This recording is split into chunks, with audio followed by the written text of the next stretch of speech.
Chief Sibylle, I've cleaned up the office you were using before. Consider it one of the perks of your promotion to Major. That's your workspace now. His Majesty himself approves. Your achievements, capturing spies from the Elysian Church, suppressing the Forsakens, and neutralizing large filthoids, haven't gone unnoticed by His Majesty. I owe it all to your leadership, Chief. Save it. We don't entertain sycophants in the 13th Legion. Use your head. Be smart with what Randy taught you. Damn it, he's duped me again. Since you're here, it's clear you have uncertainties, even as a Major. Let's hear them. Right. I've come across some of your personal items while clearing out the office, and I thought you might want to have a look, Chief. These documents have the Spathatoy crest on them. They seem quite old. You've always dealt with matters related to the Spathatoy personally, so I didn't pry. How would you like to proceed with these documents, Chief? These are just some old lists of smuggled items from the Spathatoy that Randy put together for the case years ago. They can be discarded now. Lists of smuggled items? Aren't these vital evidence? The 13th Legion operates directly under His Majesty's command. Our actions are guided by objectives, not by evidence. Your confusion is understandable. Until now, your enemies have been external, and you've yet to witness the internal machinations. Let's take this chance to bring you up to speed.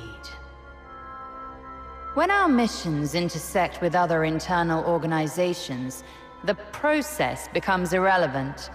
The 13th Legion focuses solely on achieving the results His Majesty desires. Mr. Willers, you stand accused of smuggling alchemical equipment to the black market. Would you prefer to come quietly, or shall I assist you? I'm a senior alchemist. Even with the Emperor backing the 13th Legion, you cannot simply do as you please. Shh. I'd advise you to think carefully before you speak. If this is just about smuggling, the lucky ones might still be spared. But if you slander and question His Majesty, then it would be considered treason. You know what? You might as well go on. It saves me the trouble of dragging you back. I could just shoot you on the spot. Come on, keep talking. No, I am utterly loyal to His Majesty and the Empire. I harbor no ulterior motives. Those devices were faulty, so I thought it better to exchange them for money to buy new ones than to let them go to waste. Those devices might be useless to the Academy, but if they end up in the hands of the Forsakens, or even worse, the Elysians through the black market, have you considered the consequences? They could reverse engineer our tech through those rejects, which would lead to more casualties.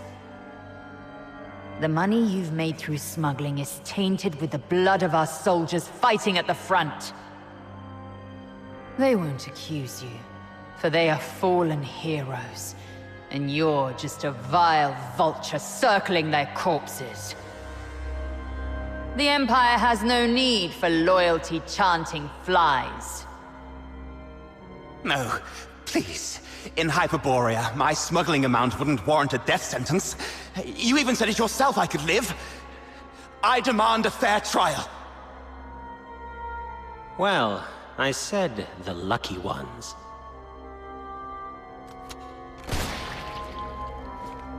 That's certainly simple and efficient.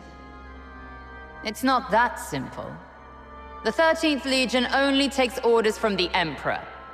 In the shadows, we are His Majesty's hidden blade. But in the light, we also serve as the messenger of His benevolence. Executing a smuggler didn't close the case. We still needed to gather the alchemists together to deliver a message. I bet they were too scared to even speak. that was true. But what awaited them wasn't execution, but a speech announcing increased funding for the Spathatoi, with Willers' corpse nailed to the podium. The Empire advances like a rumbling war chariot, and it cannot do without the Academy as its engine. If we let a single act of smuggling impede the Academy's research progress, that would be going against His Majesty's wishes. So the rest of them just got off the hook, just like that? A spectacle of deterrence would suffice. All have witnessed the fate of those who betrayed the Empire. The vermin and parasites like Willers would live in perpetual fear, dreading the knock at their doors every night. Those fence-sitters would breathe a sigh of relief, grateful for their prudence before making the wrong choice. While the loyal, through the purge of the sinful and the commendation of the virtuous, will further cement their faith in His Majesty's justice. Carrot and stick, the golden rule for commanding loyalty. We must tolerate some impurities, adjusting our grip as necessary. Sounds too complicated for me to understand. I'm starting to think becoming a major isn't all that great for me. Maybe I should stick to what I understand, like getting rid of this list. Don't let the pressure overwhelm you.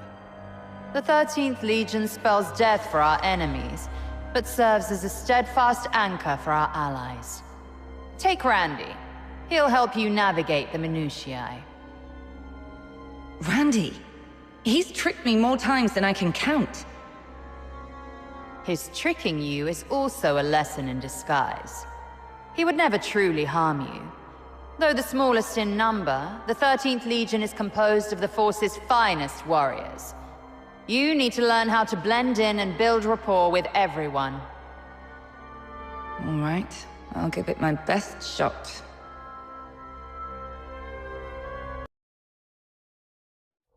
Chief, the lists of smuggled items have been dealt with. All that's left is a broken recorder and an old photo for your review. The recorder just keeps buzzing non-stop when it's on. I almost thought it was some kind of torture device. That one. Just leave it here. Though I have many like it, one more won't hurt. As for what's on it, it's no surprise you don't know. It's the sound of an airship engine model used over a decade ago. Modern Empire airships prioritize stability and endurance, unlike during that war when speed and firepower were all that mattered. You mean the Divine Elegy offensive against the Elysian Church more than 20 years ago, right? In that battle, the 13th Legion stormed their tower in prototype airships. That's a story even kids in the street can sing a verse or two about. And it was your valor in that battle that made you the youngest chief in Empire history. We bypassed the hot zone at the border and struck directly at their normally untouchable tower, reaching the God's lair for the first time. It's a tale worth retelling indeed. But for the 13th Legion, or more precisely for me, the campaign brought not only glory, but also anger and shame. All 12 officers who attacked the tower were killed. Had I not been left to guard the airship outside, I might just be another number on the casualty list. Behind the glory was our grievous defeat. My last memory of that battle is piloting an out-of-control airship, weaving through relentless artillery fire and magical barrages across the border. This recording takes me back to that airship, to that moment. It reminds me of the smell of blood in my nose and the weary roar of the engines in my ears. That explains why you always choose the spot closest to the engine on flights. This is war. It changes people. I've seen too many soldiers in hospitals, still haunted by the war long after leaving the front. Sometimes a ceremonial cannon or Even a child's toy gun can trigger a breakdown. War leaves its mark even on the toughest among us. Take the chief of the 11th Legion stationed at the border, who sleeps with one eye open. In that campaign, their forces held off the bulk of the Elysian army at the border, bearing just as much burden and bloodshed as we did. Is that why you replay this recording over and over? Out of guilt over your comrades' deaths? No, just to keep myself sharp. When I feel tired, it helps me focus. Many dwell on past failures, lamenting their impotence, wallowing in guilt, and torturing themselves. This is the instinct and privilege of the weak. But to me, failure is the scar of the past. It's a harsh reminder for me to keep pushing, to climb from all the pain and shame to victory. I honor my comrades' sacrifices, which is precisely why I refuse to fall as they did.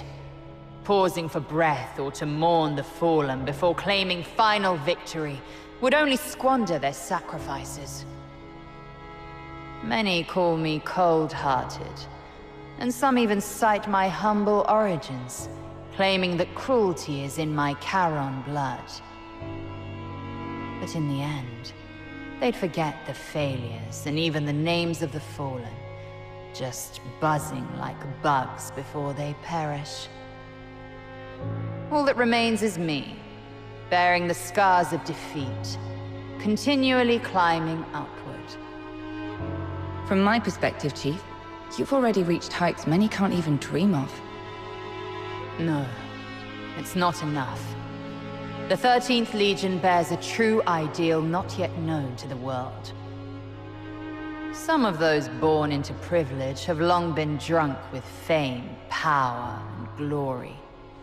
They only look downward, always plotting to shove those bearing true ideals off the cliff. Nobles who can barely ride or understand the basics of command don't belong in this country. I cannot afford to mark time like they do. I must climb higher, to the utmost power. When that time comes, we shall lead the Hyperborean Empire, no, all of humanity, into a new tomorrow. Do you understand, Lynn? Honestly, I didn't quite follow. You know, I'm just here for the cash. Didn't have much choice. But if you're saying big changes are coming, then when they do, I'll definitely fight my hardest to protect my family. Didn't have much choice on that either. I appreciate your candor, Lynn. However modest, you have something worth fighting for. That's all that matters.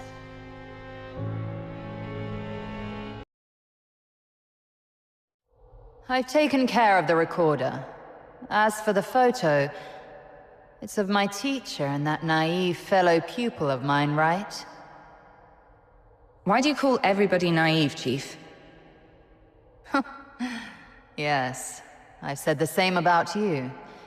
But her naivety was different to yours.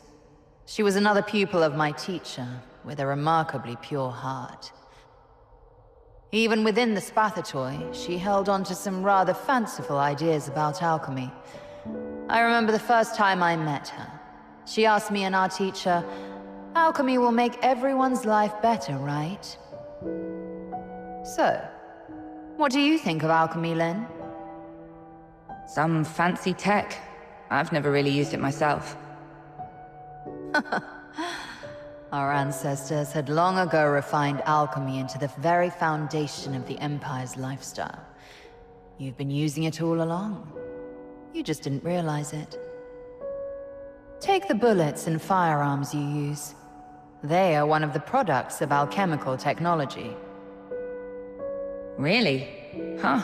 Well, I'd sure be lost without my guns. Those alchemists must be some talented scholars. Most would agree.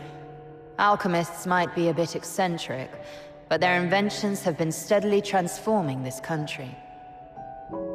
My teacher always said alchemy was a profound science that would change the future of the Empire, while my fellow pupil believed it was the key to peace and hope. But for me, alchemy is something more pragmatic, a tool for climbing the ladder of power. It was my alchemy skills, coupled with my loyalty and competence, that first got the Emperor's attention, making me a key player in the Divine Elegy Offensive. I aced every subject at the Academy, but never really poured my heart into any research. The deep theoretical knowledge just didn't resonate with me. That infuriated my teacher. At the graduation ceremony, she even said that I would never grasp true knowledge. But riddle me this. How many have truly understood knowledge and truth through the ages? And where are they now? After all this time, if she were to ask me that question again, my answer would still be the same. Only now there's no chance of that. Right. I heard from Randy that the chief alchemist had passed away, and that her relationship with her star pupil was complicated.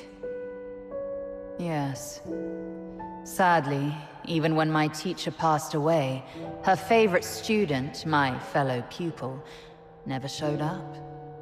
It was just me there, along with a few ominous crows outside the hospital room. What's sadder is that she never solved the formula that epitomized truth. Her monumental research ended up as indecipherable scribbles. She entrusted her ideals and dreams to her, collapsing in her pursuit of truth. And what did she do? She abandoned her prospects and resources, wasting her talents in a completely different field. Didn't you say you don't dwell on the past? I did, but that doesn't mean I'm devoid of feelings.